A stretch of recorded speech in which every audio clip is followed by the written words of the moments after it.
In the future, every major city will have a high-altitude blimp tethered to a cable with ground-penetrating radar that looks right through your walls and gives the government a black and white image. We live in a post-9/11 world, security higher, we're a country at war. Not an ideal situation for anyone, but there are some that say if we have another terrorist attack on American soil, the U.S. will be under martial law. On the phone, we have with us the man you just saw in the video. That is Alex Jones, a man who has set forth to expose these supposed indiscretions by the government. We also have with us terrorism law expert Jeff Adicott with us. Thank you both for joining me this morning. Thanks for having me. I appreciate it. Let's first talk with you, Alex, by phone. Alex, you feel America is going to be under some martial law pressure as soon as we get attacked again? Is that correct? Well, back in '99, I met with your police chief, and we threw Delta Force out. They brought in large bags of cash and tried to buy them off. Then I talked to emergency managers around the country when I was fighting this then and found out there was a covert plan to take over all of our major cities. Now that's been in the Associated Press. The Homeland Security Committee in Congress, with the highest level security clearances, are not allowed to see the details of PDD 51 signed May 9th of this year that literally makes the president a dictator. And last year, the president funded the John Warner Defense Authorization Act for domestic oppression of the American people. It actually says that it is for domestic insurrection and rebellion. This has nothing to do with terror. This is the military-industrial complex waging war on the people. Let's talk about that presidential directive number 51 that you're talking about. Mr. Adicott, he's talking about the one that basically gives the president some power to go in case of an emergency and establish some sort of order. Right. Is it as bad as Mr. Jones calls it? I don't think so. He's a lawyer for the people that were there in '99. Presidential directives are nothing new. I mean, the Clinton administration had a continuity PDD itself, and this president has simply replaced that one with this one. It's interesting because a lot of the annexes to the document are classified, so I don't know how this gentleman has had access to those where he can tell us about what it says. But basically, if you read Section 9, Paragraph 9, it indicates that the executive branch has a responsibility for continuity, and the judicial branch has a responsibility, and also the legislative branch. So it's really not the boogeyman. This is nothing new, nothing to get upset about. It's actually the responsibility of the government to do this. Well, Mr. Jones, you were just alluding to the cameras, and I think we heard a little bit at the top of the show about you talking about the blimps overhead. Do you really think we're going to get to that point? I have not seen any blimps in my neighborhood. I don't really fear my police force. Let me break this down.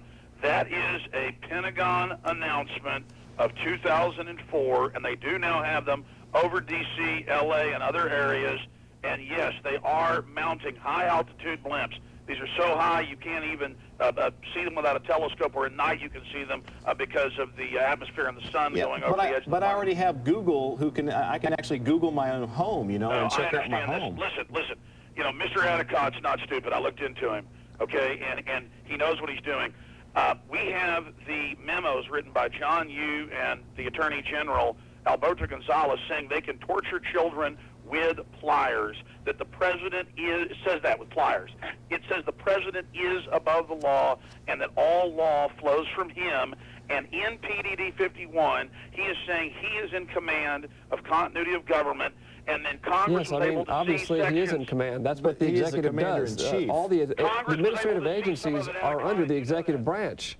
I mean, all administrative agencies are under the executive branch. So why would that be surprising that he is issuing policy memos to agencies within his control? We would expect him to do that. He will command the entire infrastructure. That's not what it says. But he's a president on his way out as well. There's going to be a change in presidency here come November. Planet.com or INFOWARS.com. You can see the body or the body of evidence, or go to Google and type in martial law, 9/11 rise, the police state, or terror storm.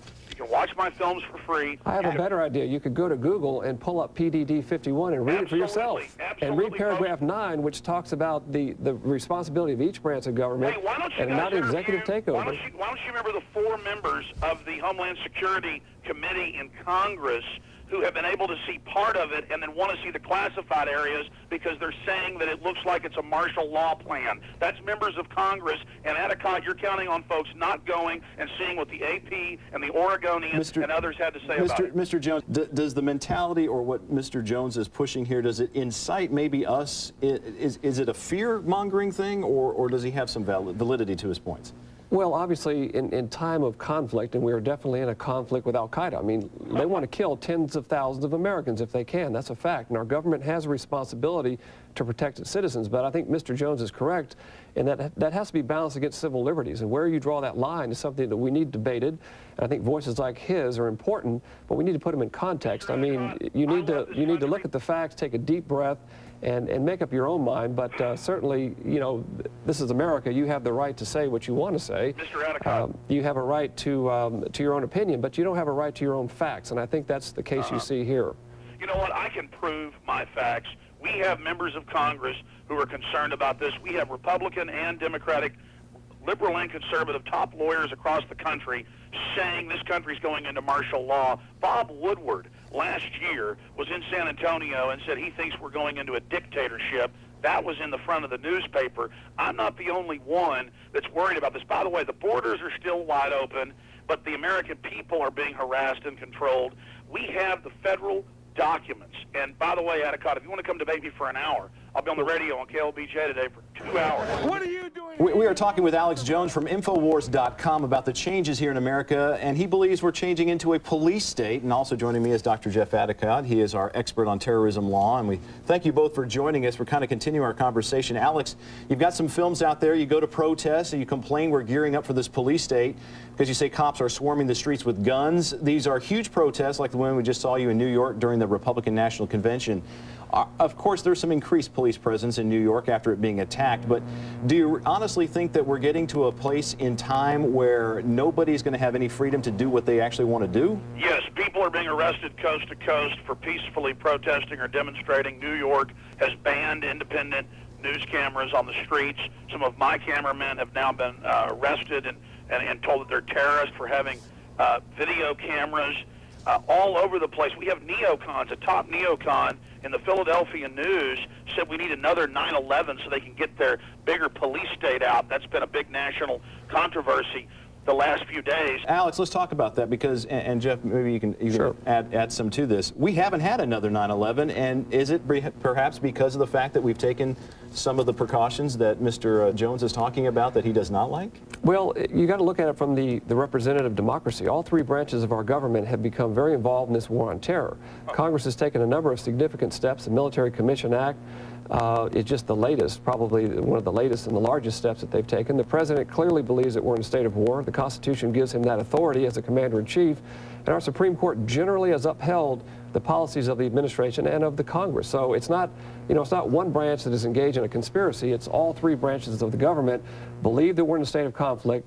They have the obligation to protect the American people, and they're moving forward in a judicious manner. Have there been missteps? Yeah, I'm sure there have. Whenever I brought up the fact that Congress has asked to see PDD 51 and the classified sections and has been told no. Well, that's your word, and I don't have enough information to say whether your word is true or not. I don't really know you, and I haven't got, you know, I don't know. Mr. Jones, I have to admit that I don't like the fact that they look through my liquids when I'm getting on a plane, and I think we've been at the state of, I think it's been on an orange alert since 9/11. I haven't really ever seen it green or otherwise.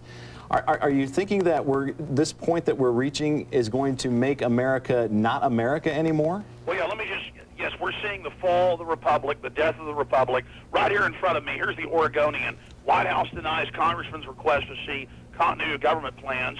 That was July 23rd. Since then, the entire committee and the chairman, these are the guys that go into the bubble. But I don't know if I want everybody knowing what we're doing behind the scenes anyway. The executive, just like when somebody burned the Reichstag, Hitler had to not let the Reichstag know what was going on anymore. Mr. Adicott, I want to ask you a question because this is important. Well, make it quick, Liz. We've got to wrap this up. Okay, I will. Do you support the John Yoo and the Attorney General's memos that said that they could torture children with pliers? Yeah, your rendition of that is totally fallacious, and obviously we need much more time to talk about the issue of torture. The United States government has never engaged in a policy of torture. There have been individuals in their individual capacity that have done so, but there's never been any such policy, and that's that's fallacious.